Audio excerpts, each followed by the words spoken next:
सबसे पहले आज की तमाम बड़ी खबरें नॉनस्टॉप न्यूज में।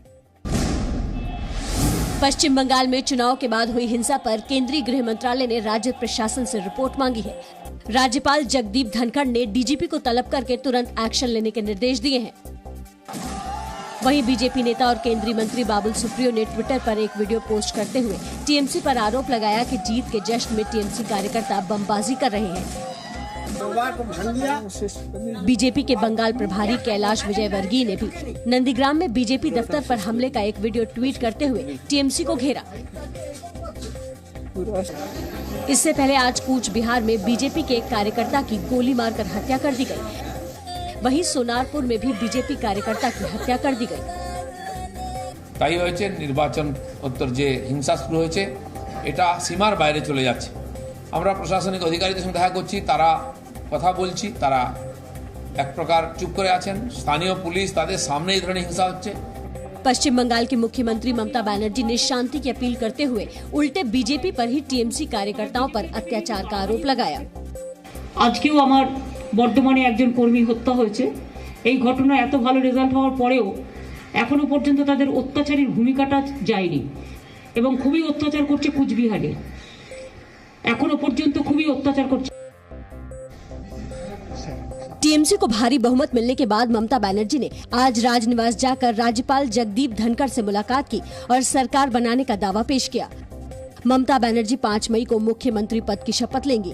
6 मई को बाकी के मंत्रियों का शपथ ग्रहण होगा। बिमन बनर्जी विधानसभा के नए स्पीकर होंगे।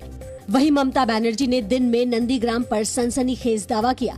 कहा कि उन्हें नंदीग्राम के निर्वाचन अधिकारी ने बताया कि फिर से मतगणना का आदेश उनकी जिंदगी को खतरे में डाल सकता है, इस वजह से रिकाउंटिंग नहीं कराई गई। ইলেকশন কমিশন দিল না কেন? What is their interest? আর রিটার্নিং অফিসার এই সাংঘাতিক কথা দেখছেন।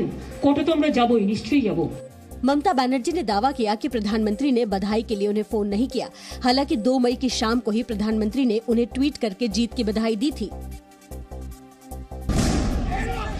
कर्नाटक के चामराजनगर जिला अस्पताल में ऑक्सीजन की कमी के कारण 24 कोरोना संक्रमित मरीजों की मौत हो गई। कर्नाटक के मुख्यमंत्री बीएस येदियुरप्पा ने मामले की जांच के आदेश दिए। कल इसी मामले पर आपात बैठक भी बुलाई।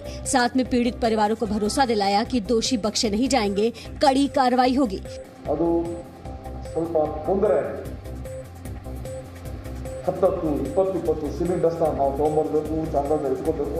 जामनगर की घटना पर कांग्रेस ने सियासत की। वायनाड से कांग्रेस सांसद राहुल गांधी ने कर्नाटक की बीजेपी सरकार पर निशाना साधा। ये मौतें हैं या हत्या, इनके परिवारों के प्रति मेरी गहरी संवेदना है। सिस्टम के जागने से पहले लोगों को और कितनी पीड़ा सहनी पड़ेगी। कांग्रेस ने कर्नाटक के स्वास्थ्य मंत्री सुधाकर के इस्तीफे की मांग की। दिल्ली में कोरोना से बिगड़ते हालात के बीच दिल्ली सरकार ने आज भारतीय सेना से मदद मांगी। दिल्ली के उप मुख्यमंत्री मनीष सिसोदिया ने इस संबंध में रक्षा मंत्री राजनाथ सिंह को चिट्ठी भी लिखी। मनीष सिसोदिया ने राजनाथ सिंह से अपील की कि दिल्ली में ऑक्सीजन के अधिक से अधिक टैंकर उपलब्ध करवाएं। डीआरडीओ ने जिस तरह का अस्पताल बनाया है, दिल्ली में ऐसे ही और अस्पताल तैयार कराए जाएं।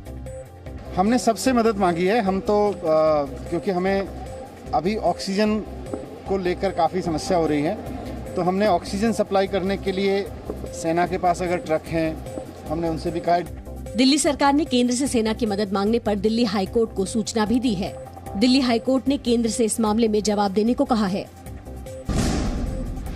कोविड-19 के हालात, ऑक्सीजन की सप्लाई और बेड की कमी से जुड़े मुद्दों पर दिल्ली हाईकोर्ट में आज फिर सुनवाई हुई। सुनवाई के दौरान हाईकोर्ट ने केंद्र सरकार से पूछा कि ऑक्सीजन की आपूर्ति के लिए सुप्रीम कोर्ट ने जो निर्देश दिया था उसका क्या हुआ। दिल्ली को उसके कोटे की ऑक्सीजन क्यों नहीं मिल रही। हाईकोर्ट ने बत्रा अस्पताल पर नाराजगी जताते हुए कहा कि उन्हें जितने ऑक्सीजन सिलेंडर मिल रहे थे उन्होंने उससे ज्यादा सप्लायर को उपलब्ध कराने को कहा, लेकिन इसके लिए बल का प्रयोग करके ऑक्सीजन ले जा रहे वाहन जब्त नहीं कर सकते। अगर ऐसा होता है तो व्यवस्था चरमरा जाएगी। बत्रा अस्पताल ने हाईकोर्ट को भरोसा दिलाया कि भविष्य में ऐसा नहीं होगा। वहीं दिल्ली हाईकोर्ट ने एक जनहित याचिका पर सुनवाई करते हुए दिल्ली सरकार को high resolution computerised tomography scan यानी HRCT की कीमत पर अंकुश लगाने को लेकर नोटिस जारी किया है। ऑक्सीजन संकट को कम करने के लिए केंद्र सरकार ने नाइट्रोजन प्लांट्स में ऑक्सीजन उत्पादन करने का फैसला किया है। सरकार का नाइट्रोजन के 14 ऐसे प्लांट्स में उत्पादन शुरू भी हो गया है। वित्त मंत्री निर्मला सीतारमण ने कोरोना से जुड़े मेडिकल उपकरणों, दवाइयों के बढ़ते मामलों सामग्री के आयात पर जीएसटी में छूट देने की घोषणा की है। मेडिकल ऑक्सीजन, इनमें ऑक्सीजन निर्माण में काम आने वाले उपकरण।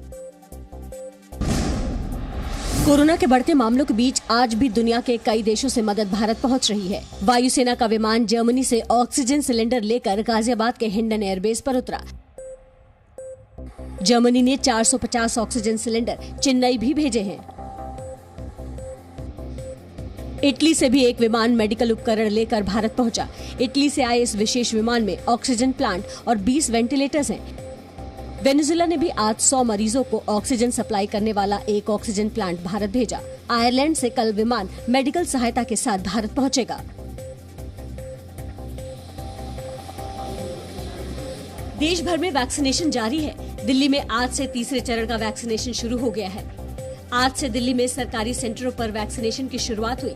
इसमें 18 से 44 साल के लोगों को कोरोना का टीका लगाया जा रहा है। दिल्ली के 76 सरकारी स्कूलों में 301 वैक्सीनेशन सेंटर बनाए गए हैं।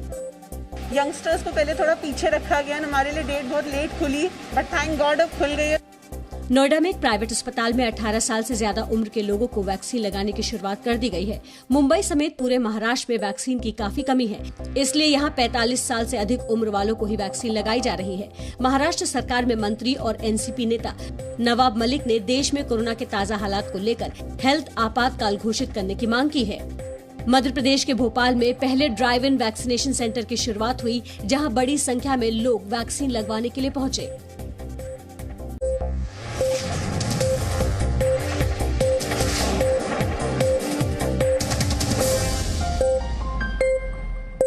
Presenting B News app, available on Google Play and App Store. Download it now.